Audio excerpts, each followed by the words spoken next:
નમસ્કાર મિત્રો, સ્વાગત છે તમારું ગુજરાત ખબર ચેનલમાં। રાજ્યના છૂટાછવાયા વિસ્તારોમાં હાલ સારો એવો વરસાદ વરસી રહ્યો છે, ત્યારે આવનારા 24 કલાક રાજ્યના કેટલાક જિલ્લાઓમાં ભારેથી અત્યંત ભારે વરસાદની આગાહીના પગલે રેડ એલર્ટ જાહેર કરવામાં આવ્યું છે। સૌથી પહેલાં મિત્રો વાત કરીએ તો છેલ્લા 24 કલાકમાં ગુજરાતના 217 તાલુકાઓમાં સારો એવો વરસાદ વરસ્યો છે, જેમાં સૌથી વધુ વંથલીમાં 14.21 ઇંચ વરસાદ વરસ્યો છે, જ્યારે વિસાવદરમાં 13.22, જૂનાગઢમાં 11.69 અને કેશોદમાં 10 ઇંચ વરસાદ વરસ્યો છે।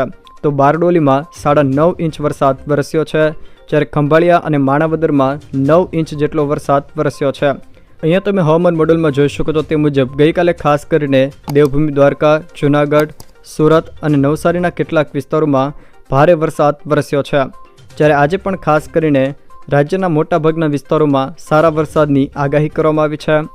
હવામાન ખાતાના જણાવ્યા અનુસાર આજે ખાસ કરીને સુરત, નવસારી અને વલસાડ આ જિલ્લાના છૂટાછવાયા વિસ્તારોમાં ભારેથી અત્યંત ભારે વરસાદની આગાહીના પગલે રેડ એલર્ટ આપવામાં આવ્યું છે, જ્યારે કચ્છ, બનાસકાંઠા, પાટણ, મહેસાણા, સાબરકાંઠા, અરવલ્લી, મહીસાગર, દાહોદ, છોટાઉદેપુર, ભરૂચ, તાપી, ડાંગ, મોરબી, સુરેન્દ્રનગર, જામનગર, દેવભૂમિ દ્વારકા, જૂનાગઢ, ગીર સોમનાથ, અમરેલી અને ભાવનગર આ જિલ્લાના વિસ્તારોમાં ભારે વરસાદની આગાહીના પગલે ઓરેન્જ એલર્ટ આપવામાં આવ્યું છે। તો પોરબંદર, રાજકોટ, બોટાદ, અમદાવાદ, ગાંધીનગર, ખેડા, આણંદ, પંચમહાલ, વડોદરા અને નર્મદા આ જિલ્લાના છૂટાછવાયા વિસ્તારોમાં ભારે વરસાદની આગાહીના પગલે યલો એલર્ટ આપવામાં આવ્યું છે। તે સિવાય જો મિત્રો વાત કરવામાં આવે તો આજથી રાજ્યમાં વરસાદનું જોર થોડું ઓછું થઈ જશે। આવનારા 5-6 દિવસ રાજ્યમાં હવે વરસાદનું જોર થોડું ઓછું જોવા મળશે, પરંતુ છૂટોછવાયો વરસાદ વરસતો રહેશે।